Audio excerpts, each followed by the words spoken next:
भारत और कनाडा तनाव के बीच महिंद्रा ग्रुप ने भी कनाडा को बड़ा झटका दिया है। आनंद महिंद्रा की महिंद्रा एंड महिंद्रा ने कनाडा में अपने ऑपरेशन को बंद करने का ऐलान किया है। लेकिन बात यह है कि महिंद्रा की एक कंपनी रैप अप हो गई है और महिंद्रा वालों ने इनिशिएट करा है, कनाडा वालों ने नहीं करा। महिंद्रा ने बोला हम हट रहे हैं पीछे। अब इंडिया स्लो डाउन होने का नाम नहीं ले रहा और ताज़ा तरीन खबर ये है कि इंडिया की तरफ से तकरीबन 20 के करीब मजीद खालिस्तानियों के नाम कनाडा के हवाले किए गए हैं। एक तरफ ये भी है कि भारत जो है वो इन एक्टिविस्ट को या इन लोगों को जो खालिस्तान मूवमेंट चला रहे हैं उनको टेररिस्ट भी कहते हैं, और अगर इस किस्म के लोगों को कनाडा या कैनेडियन प्राइम मिनिस्टर सपोर्ट कर रहे हैं तो ये कोई अच्छी बात नहीं है। मेरे ख्याल से बिल्कुल भी उनको सपोर्ट नहीं करना चाहिए। कुछ भी मुस्तकबिल नहीं है। मैं आपको मतलब पता नहीं ये बात आप चलाते भी नहीं चलाते। नहीं आप बोलें। 10 साल बाद ना मेरी जो प्रेडिक्शन है 2033 में इधर लोग आपको गोली मार के आपसे रोटी छीना करेंगे। ये मैं आपको लिख देता हूँ, ठीक है। पाकिस्तान के वो हालात होने जा रहे हैं। भारत के वज़ीर-ए-आज़म नरेंद्र मोदी ने एक और डिप्लोमेटिक मैनूवरिंग की है और वो ये है कि उन्होंने जो कमिंग रिपब्लिक डे है भारत के अंदर, उसमें उन्होंने अमेरिकी सदर जो बाइडेन को बुलाया। लेकिन क्या वो एविडेंस जो है वो पेश कर पाएंगे, ये भी एक सवाल उठ रहा है। इसकी वजह यह है कि जो इंडिया का कद और काठ है, जो स्टेटस है इस वक्त, उस बिना पर ऐसा ही नज़र आ रहा है और डिबेट्स ये हो रही हैं कि क्या दुनिया जो है वो इंडिया के खिलाफ जाकर कनाडा को सपोर्ट करेगी।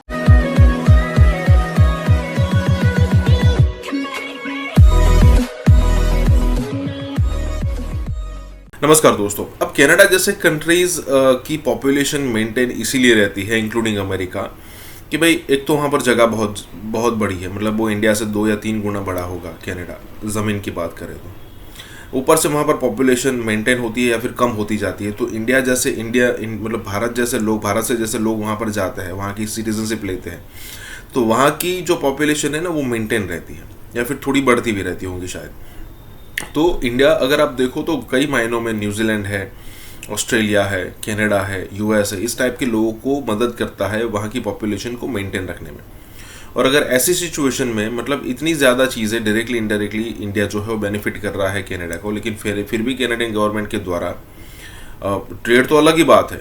इंडिया के लाखों स्टूडेंट्स वहाँ पर जाते पढ़ने के लिए। कहा जाता है कि तकरीबन $6 बिलियन का सालाना सीधा पंप होता है इंडिया से कनाडा में। लेकिन इतनी ज़्यादा ट्रेड होने के बाद, इतनी ज़्यादा डायरेक्टली इनडायरेक्टली बेनिफिट होने के बाद भी कनाडा अगर सुधरता नहीं है तो फिर हमें कुछ ना कुछ कॉन्क्रीट तो करना ही पड़ेगा। जैसे यहाँ पर कहा जा रहा है कि भाई इंडियन कंपनीज़ है, अब उन्होंने इन्वेस्टमेंट अपना वापस खींचना शुरू कर दिया है कनाडा से। इसी के साथ ही वीडियो शुरू करते हैं। महिंद्रा की एक कंपनी है, उसके बारे में मैं आपको स्टोरी सुनाता हूं, सुन के बड़ा मजा आएगा। अब पता नहीं ये जानबूझ के हुआ है, पहले से गेम था, लेकिन महिंद्रा की एक एसोसिएट कंपनी है कनाडा में, वो बंद हो गई। इसकी क्या स्टोरी है जानिए दोस्तों। महिंद्रा की यह कहानी है कि रेसॉन एरोस्पेस कॉर्पोरेशन एक कैनेडियन कंपनी है और उसकी डायरेक्ट पार्टनरशिप है भारत के बड़े फर्म महिंद्रा एंड महिंद्रा के साथ। तो रेसॉन एरोस्पेस कॉर्पोरेशन, उसमें महिंद्रा एंड महिंद्रा का स्टेक है 11.17%, 11.17%। यह स्टेक है महिंद्रा का।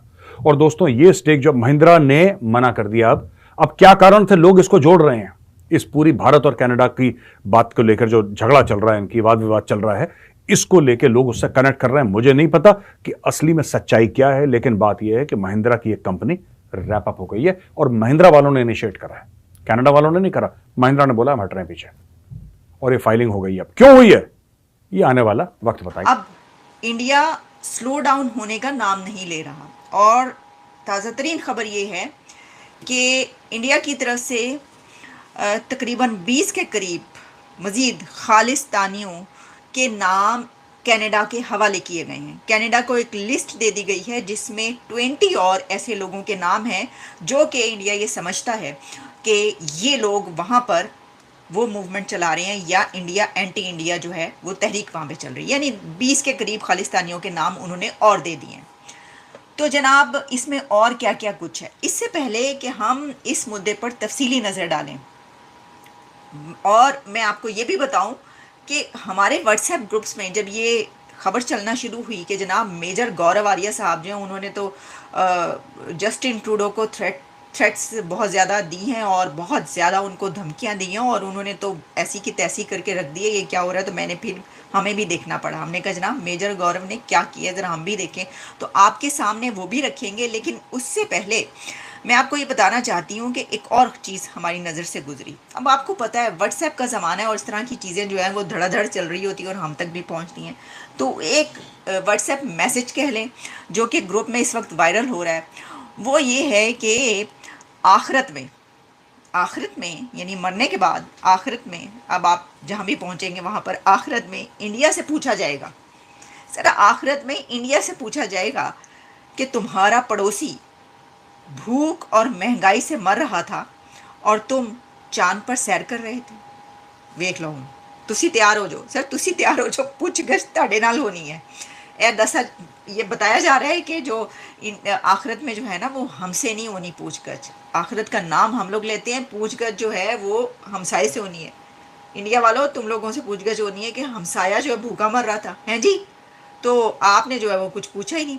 अच्छा जी, आगे बढ़ते हैं। अब ज़रा थोड़ा सा सीरियस गुफ्तगू कर लेते हैं। आप भी बहुत हंस रहे हैं, हंसने की बात नहीं है, ये बात सच है मैं कह रही हूँ। ये जो मेरे पास जो मैसेजेस वायरल हो रहे होते हैं हम वही आप तक पहुँचाते हैं। जनाब अब कनाडा का और इंडिया का जो मामला है वो हुआ कुछ यूँ है। देखिए पहले तो मुझे एक बात समझ में नहीं आ रही। जस्टिन ट्रूडो साहब जो हैं, बड़ा एहतराम हम करते हैं, बहुत अच्छी बात है, बहुत ज़बरदस्त वो इंसान हैं, बड़े हैंडसम मशहूर हैं वगैरह वगैरह, सब कुछ अपनी जगह पर। लेकिन सवाल ये है कि जब वो G20 इंडिया में गए तो उनको तो बायकॉट करना चाहिए था। इसकी वजह ये है कि वो उसी वक्त से समझ रहे थे ना, अभी G20 को कितने दिन हुए मुझे बताइए।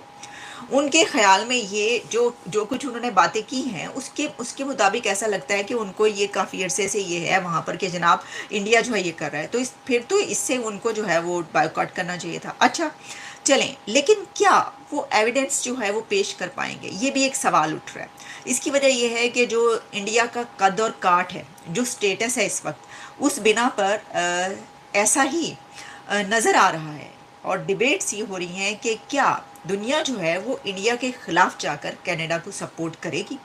अच्छा अब इसके लिए भी ज़रूरी क्या है, ज़रूरी ये है कि एविडेंस पेश की जाए। अच्छा अब जस्टिन ट्रूडो की तरफ से अमेरिका के जो कनाडा है उसकी तरफ से कोई सॉलिड प्रूफ आ सकेगा। अब आप जानते हैं कि ऐसे मामलात में सॉलिड प्रूफ जो है वो देना कितना आसान होता है। क्या इतना आसान है कि वो ये दे पाएंगे? और अगर इंडिया की तरफ से जो अभी 20 और लोगों की 20 लोगों की लिस्ट दी गई है तो कोई वो सॉलिड प्रूफ ले आते हैं तो फिर क्या होगा? मामला तो ऐसा है, तो फिर क्या होगा? अब ये तमाम चीज़ें भी देखने वाली हैं। अच्छा इसी दौरान जो है जो एक चीज़ जिसको मैं बहुत कंडेम करूँगी, ठीक है, वो ये है कि एक हमारे सामने अब जिस तरह इस सिलसिले में इस वक्त जो है ना ये जो एक इशू है, ये एक इशू नहीं है, इस इशू पर इतने बहुत सारे इसके एंगल्स है कि तरह तरह की वीडियोज़ जो है सामने आ रही हैं। अब जैसे कि देखा कि एक जो पन्नू है वो कोई जो साहब हैं उन्होंने वहाँ पर रहने वाले जो इंडियंस हैं कनाडा में उनको थ्रेट किया है।